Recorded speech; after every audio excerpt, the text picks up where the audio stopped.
Up here, state your full name, including your middle. Tyler Justin Herrera. All right, Mr. Herrera. Yes, sir.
All right, the state is alleging 3 violations against you. The first one is use of an electronic communication in a drug transaction. That's a class 4 felony. The second charge is narcotic drug possession or use. That's a class 4 felony. And the final charge is drug paraphernalia possession or use. That's a class 6 felony. On those charges, you have the right to remain silent, right to counsel, and right to trial.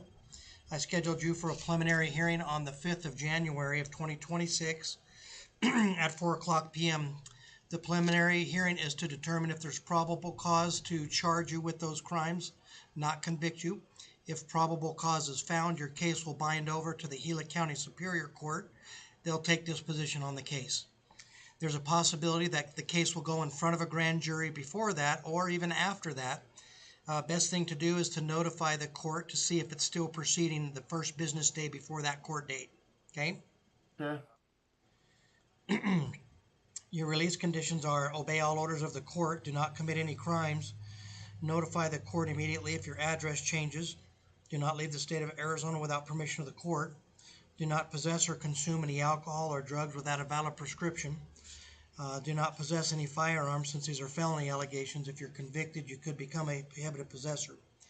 Being that you're currently on release condition from another prior felony case, there's not, by court rules 7.2, I can't release you or put you on a bond. So you'll be held under Rule 7.2 until you see the Superior Court. Having said that, the county attorney has 48 hours, not counting weekends or holidays, to file a complaint against you. So that's going to go into next week since tomorrow's a holiday.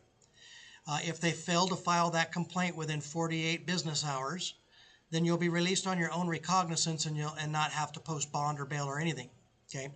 But if they do file the complaint, then you'll be transferred to the Superior Court because you're on release conditions on that prior case and alleged committed an offense, a felony offense. Do you understand that? Yeah, I don't know. I'm on release conditions from another case. Yeah. So there's another pending case. I pulled it up. But I'm not on release conditions from it, am I? Yeah. So let me show you, or talk to you about it anyway. I don't know if I can show you, but so it's case number CR 2024-545. So started in 2024, and then release conditions were set.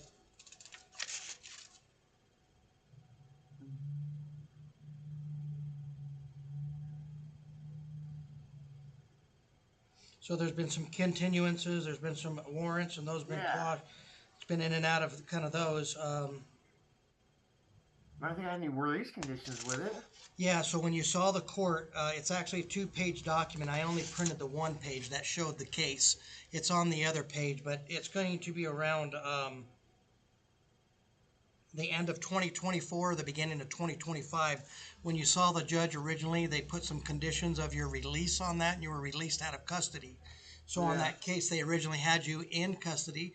Then you saw the judge at some point, and they said, okay, we're going to let you out of custody, and gave you release conditions. One of those conditions were not to commit any other violations, and that's what's alleged here. So that's why we have to hold you without a bond, but it all depends on if that complaint files within 48 business hours. Yeah, I mean, this is messed. Like this is right before Christmas. What the heck? All Yeah. right, I got sure. I know it's not your fault. Yeah, and then the 7.2, my hands are tied, so I don't have any discretion on it. It's if there's release conditions, then you shall, not may, shall hold without bond under 7.2. Yeah, So I know it's unfortunate timing with all that, but that's where we're at. So yeah, done on purpose. any questions on that? No, All right. no. Being that you're held in custody on the warrant, you also have a right to a court-appointed attorney, unless you already have one. If you wish to exercise your right for a court-appointed attorney, complete the financial questionnaire that I'm sending to you. And if that complaint files that I told you in the 48 hours, your attorney will be assigned at that time. Be made aware of your in custody status under the 7.2 rule, and made aware of the charges and be in touch with you on it shortly thereafter. Okay. All right. If you don't have any questions, that's all I have, sir. Nope. Okay.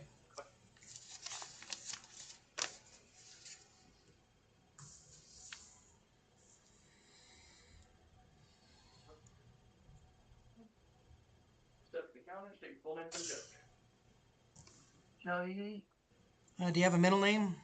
Hasling. Thank you. You have a residence? No. Okay. No phone number either? Mm-mm. Okay. The state's alleging two charges against you. One is a disorderly conduct charge. The second charge is a criminal trespass charge. On those charges, you have the right to remain silent, right to counsel, and right to trial. I've scheduled you for an arraignment. That's where you need to be prepared to plead either guilty, not guilty, or no contest on January 5th of 2026 at 1:15 p.m. Depending on how you plead will be what happens next with the court proceedings. All of those options will be explained to you, as well as the penalty ranges for the charges on that court date prior to you giving your plea. Your release conditions are as follows: obey all orders of the court, do not commit any crimes, notify the court immediately if your address changes, do not leave the state of Arizona without permission of the court, do not contact the alleged victims in any manner, and not to go near the location of the alleged offenses. I'm placing a $500 bond. You'll stay in custody unless you post bond until that court date. What court date?